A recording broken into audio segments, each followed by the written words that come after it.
Another stanza, those who prepare green wars war with gas, और जो है ना, और जो हमेशा लड़ाई के बारे में सोचते हैं, लड़ाई करने वाले हैं, any country who had just took the decision that I'm going to drop atom bomb again on Pakistan, कोई भी कंट्री ऐसा सोचा है, ठीक है, या फिर कुछ भी लड़ाई के बारे में, कोई भी घर में ही चल रहा है लड़ाई, is not particularly talking about the war with international level war, he's not particularly talking about that, he's also talking about any kind of war is just going on inside the house also. समझ में आ रहा है? तो बोल रहा है क्या कि those who prepare green wars war with gas, और जो आदमी हमेशा लड़ाई के बारे में सोचता है, और ऐसा लड़ाई ठीक है जिसमें जीतने के बाद कोई अलाइव ही ना रहे, मतलब क्या, जीत तो हो लेकिन उस विक्ट्री को एंजॉय करने वाला कोई रहे ही ना, विक्ट्री विथ नो सर्वाइवर्स, तो फिर उस लड़ाई का क्या फायदा। आज जो देश डिसाइड किया है कि मैं इस पर एटम बम गिराऊंगा, and the countries have also engage themself, है ना, in making atom bomb, 2000-3000 bombs are being constructed अगे, है ना, डेली जो भी डिसीजन लिया जा रहा है, तो उन लोग का क्या है कि जैसे बम गिरेगा तो the another country is going to feel that harm also, तो the country who is having the border is also going to suffer, उसको भी तो दिक्कत होगा। तो जो इंसान, जो कंट्री, जो भी कुछ green war with gas, war with fire, nuclear का अटैक, है ना, गोला बारूद, जो भी चीज़ ग्रीन गैसेस डालकर, या फिर जो भी चीज़, है ना, जो भी वॉर के टुवर्ड्स ले जाता है, और लोग जो वॉर करना चाहते हैं वो वॉर किस काम का, अगर वो वॉर होने के बाद कोई सर्वाइवर बचे ही ना उस चीज़ को सेलिब्रेट करने के लिए, तो वो वॉर किस काम का रहा, वो लड़ाई का क्या हुआ। समझ में आ रहा है बात? क्लियर? समझ में आ रहा है? कोई दिक्कत? तो उस बार का क्या फायदा। T.S. Eliot in the Wasteland has also dealt with the same thing, है ना, क्या कि क्या बोलता है, मलाय के युद्ध पर, मलाय MYLAE, मलाय द वर्ड है, मलाय के युद्ध पर, है ना, जो तुमने 2-4 आदमियों को मारा था और उसके बाद जो अपनी जमीन में गाड़ा था, क्या उसमें से पेड़ उगना स्टार्ट हो गए हैं? क्या उसमें से पेड़ उगना स्टार्ट हो गया? क्या उसमें से फल, जो पेड़ जो है बड़ा हुआ, कुछ फल देना स्टार्ट किया? या फिर तुमने जो कुत्ता पाला था अपने घर में, है ना, वो इंसान का दोस्त है लेकिन डेड बॉडीज का वो दोस्त नहीं है, तो क्या वो जाकर वो बाहर निकाल कर खा तो नहीं गया? कभी तुमने देखा? उस वॉर का क्या फायदा हुआ? What that war that you had fought during the time has given you something, कुछ दिया? नहीं, has not given you something. तो क्या फायदा हुआ? कुछ भी नहीं. T.S. Eliot has talked about the same thing in his poem called The Wasteland. समझ में आया? कोई दिक्कत? चलो तो आगे चलते हैं. Those who prepare green war with gas, war with fire, victory with no survivors, है ना, जीतने के बाद कोई सर्वाइवर रहे ही ना सेलिब्रेट करने के लिए, would put on clean cloth. वो क्या करेंगे? ये लड़ाई के बारे में नहीं सोचेंगे. अगर ऐसा मोमेंट छा जाएगा, एक्जॉटिक मोमेंट छा जाएगा, तो लड़ाई के बारे में नहीं सोचेंगे. समझ में आ रहा है? तो वो क्या करेंगे? would put on clean cloth. उन लोग अच्छा कपड़ा पहनेंगे, साफ सुथरा कपड़ा पहनेंगे, और उस पेड़ के नीचे, है ना, पेड़ के छाए के नीचे लोग भाई एक दूसरे क्या करेंगे? चलेंगे एक दूसरे के साथ उस शैडो के अंदर, है ना, under the shadow of that tree, and the brothers they will put on the clean cloth, will walk with his brother, with his family member. अच्छे से उन लोग चलेंगे, ट्रैवल करेंगे, है ना, एक दूसरे के बारे में सोचेंगे. Is not going to, he will not even imagine about the war with gas, the war with fire. Clear? कोई दिक्कत यहाँ तक? अब क्या बोल रहा है, those who prepare green war with gas, war with fire, victory with no survivor would put on clean cloth and walk about their brothers in the shade doing nothing. और अपने भाई के साथ लोग चलेंगे साफ सुथरा कपड़ा पहनकर, है ना, लोग एक दूसरे को समझना स्टार्ट करेंगे और चलेंगे, लेकिन उस समय कोई काम नहीं होगा, बस चलेंगे और बात करेंगे, दूसरे को समझने के अलावा कोई काम नहीं होगा। दैट्स व्हाट दिस वर्ड, है ना, doing nothing is alluding here. Clear? कोई दिक्कत? Now the next stanza, what I want should not be confuse with total inactivity. आज जो भी मैंने बोला है कि सब शांत हो जाना, मैं 12 तक गिनूंगा, सब शांत हो जाना, है ना, कोई कुछ नहीं करेगा, वॉशरमैन नहीं जाएंगे, सॉरी ऑफिसरमैन नहीं जाएंगे मछली पकड़ने, है ना, जो सॉल्ट गैदरर्स है वो सॉल्ट गैदर नहीं करेंगे, सब अपने टुवर्ड्स देखेंगे, बिल्कुल साइलेंट हो जाना। इसका मतलब ये नहीं कि मैं पूरी तरह से अस्थिर हो जाने के लिए मैं कह रहा हूं, मतलब कि टोटल इनएक्टिविटी में भी नहीं जाना है, क्योंकि टोटल इनएक्टिविटी में चले जाओगे, कुछ ना करना is almost like a death. And that's what this writer is here telling, okay, that what I want should not be confused with total inactivity। मैं जो चाहता हूं, है ना, ये कि तुम लोग जो हो टोटल इनएक्टिविटी से कंफ्यूज मत हो जा। मैं चाह रहा हूं कि तुम लोग शांत हो, मैं हमेशा यही बात कर रहा हूं कि तुम लोग शांत हो जाओ, बिल्कुल शांत। इसका मतलब ये नहीं कि तुम लोग कुछ भी नहीं करो, you should not be confuse with total inactivity, because total inactivity bring death.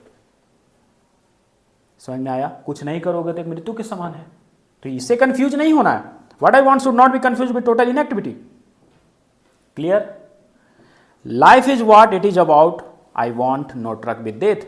Life is what it is about, life क्या है, यही है क्या कि हरे अपने लाइफ में कभी भी मृत्यु से कोई भी एक्सीडेंट मत चाहना, मृत्यु से कभी भी आमना सामना मत चाहना। अब मृत्यु कब आएगा? If you are dealing with total inactivity. So I want that you should not be confused with total inactivity. And previously I was talking about that you must keep quiet, है ना, when I will count up to 12. No fisherman, no salt gatherer, है ना, means no one is doing anything. कोई कुछ भी काम नहीं करेगा. It doesn't mean that I'm talking about you should go with total inactivity, because if you will indulge in total inactivity, you are almost dead. That's why I want that you should not have any truck with it. Clear? समझ में आ रहा है? Now, the most complicated stanza here, है ना, if we were not so single-minded about keeping our lips moving. अब समझना क्या बोलना चाह रहा है कि जैसे देखो, हम लोग बहुत सारे लोग हैं और हर एक लोग जितने भी हैं, each and every person wants himself that I will lead my life in my own way, in my own separated way. जितने भी लोग हैं इस दुनिया में वो क्या चाहते हैं? मैं अपने तरीका से जिंदगी जीऊंगा, है ना, सिंगल माइंडेड पर्सन है सारे के सारे, अपने तरीका से जिंदगी जीऊंगा, और लोग ऐसे ही कर रहे हैं, है ना। तो क्या बोलता है? If we were not so single minded, अगर हम लोग सब सिंगल माइंडेड नहीं होते, about keeping our lips moving, ये जो हमारा दिन दुनिया अपना चला रहे हैं ना, अपने तरीके से चला रहे हैं, अगर अपने क्या बोल रहा है, अगर हम लोग सब सिंगल माइंडेड नहीं होते, समझ में आ रहा है? फिर से समझना, this is the most complicated stanza है। If we were not so single minded about keeping our lips moving and for once could do nothing perhaps a huge silence. मतलब समझना, if we were not so single minded, अगर हम लोग सब single minded नहीं होते हैं about keeping our lips moving, जो हमारा दिन दुनिया जो चल रहा है, अपना दुनिया चलाने में अगर सब सिंगल माइंडेड नहीं होते हैं, तो and for once could do nothing, और जो हम लोग जब भी बात कर रहे हैं कि कुछ भी नहीं करना है, कुछ भी नहीं करना है ना, बिल्कुल साइलेंट हो जाना है, परहैप्स अ ह्यूज साइलेंट, जो कि एक बिल्कुल शांति के समान है, हम लोग बात कर रहे हैं, might interrupt this sadness of never understanding our self. ये क्या करता? जो सैडनेस हम लोग पाले हुए थे पहले से, अपने आप को नहीं समझना, अपने दोस्तों को नहीं समझना, अपने भाई को नहीं समझना, है ना, ये जो सैडनेस है इसको क्या करता? हटा देता। कौन? ये जो हम लोग जो मोमेंट जो लाए हैं थोड़ी देर के लिए शांत रहने के लिए, हम लोग अब सोचना स्टार्ट किए हैं, ये क्या करता? इंटरप्ट कर देता, हटा देता उस सैडनेस को। कौन सा सैडनेस? जो पहले से हम लोग पाले हुए हैं, जो हम लोग पहले से लाए हैं अपने लाइफ में, है ना, कि हम लोग अपने आप को नहीं समझ पा रहे थे, अपने अपने मेंबर्स, फैमिली मेंबर्स को नहीं समझ पा रहे थे, अपने भाई को नहीं समझ पा रहे थे। समझ में आ रहा है? Perhaps a huge silence might interrupt this sadness of never understanding ourselves and of threatening ourselves with death। और हम लोग हमेशा क्या करते रहते थे?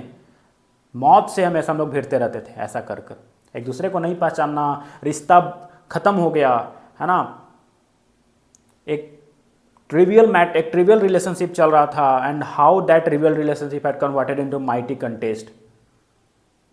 This also talked by Alexander Pope in the starting line of the rape of law, है ना, कैसे एक मामूली सा रिलेशनशिप भयानक रूप ले लेता है, पता ही नहीं चलता। द सेम थिंग, है ना, Alexander Pope has talked about. तो if you are not so single minded about keeping our lives moving, अगर हम लोग सब सिंगल माइंडेड नहीं होते हैं, ठीक है, about keeping our lives moving and for once could do nothing perhaps I use silence, अगर हम लोग सब सिंगल माइंडेड नहीं होते हैं अपने लाइफ को चलाने में, अपना लाइफ को चलाने में, ठीक है, और अगर पूरे पृथ्वी पर अगर एक बार ऐसा मोमेंट छा जाता, कौन सा मोमेंट? ये ह्यूज साइलेंस का, ये पूरा एकदम एग्जॉटिक मोमेंट जो छा रहा है, अगर ये छा जाता तो ये क्या करता? वो जो सैडनेस हम लोग पहले से पाले हुए थे, इसको क्या करता? वो हटा देता, है ना, इंटरप्ट कर देता। दिस सैडनेस ऑफ, कौन सा sadness? Of never understanding our self and threatening our self with death. समझ में आया? कोई दिक्कत? कोई दिक्कत? Now, another stanza that is, perhaps the earth can teach us as when everything seems dead later proves to be alive। और पृथ्वी हमें हमेशा, प्राकृतिक हमें हमेशा बहुत कुछ सिखाती है ना, जो चीज़ तुम्हें दिख रहा है ख़त्म हो चुका है, थोड़े देर बाद तुम्हें दिखेगा, है ना, क्या? Later it proves to be alive. तुम्हें लगेगा कि ये चीज़ तो मर गया, नहीं, थोड़ी देर बाद लगेगा ये तो जिया है, ये तो स्टार्ट किया है जीना अभी। जो कुछ दिखता है वो होता नहीं, है ना। The same thing here the poet wants to tell here. समझ में आ रहा है? Perhaps the earth can teach us as when everything seems dead. अगर तुम्हें लगने लगे कि सब कुछ खत्म हो चुका है, तो वहीं से कुछ और एक नया, है ना, जन्म ले चुका होता है तुम्हारे लाइफ में। तुम्हें लगे कि मेरा लाइफ में तो सब कुछ खत्म हो गया, वहीं से कुछ ना कुछ और निकलकर नया जन्म ले चुका है, तुम्हें पता नहीं। And when you will be aware about that situation, you will say thank you to your life. समझ में आ रहा है बात? Perhaps the earth can teach us as when everything seems dead and later proves to be alive. कोई दिक्कत? Now I will count up to 12 and you keep quiet, I will go. अब समय आ गया है ना, मैं 12 तक गिनता हूं और तुम लोग सब शांत हो जाना और मैं चलता हूं। मतलब अब समय आ गया, मैं 12 तक गिनता हूं, तुम लोग सब शांत हो जाना, मैं चलता हूं। मतलब जो भी मैंने बात बताया है अपने लाइफ में इसे उतारो। And on the face of this earth this world is going to have that exotic moment where each and every one is going to consider each other and will definitely is going to respect। अगर ऐसा moment छा जाएगा एक बार इस life में, है ना, तो लोग आपस में अच्छे से बात करने लगेंगे, ये जो रिलेशन जो खराब हो रहा था वो अच्छा होने लगेगा। This is how this poem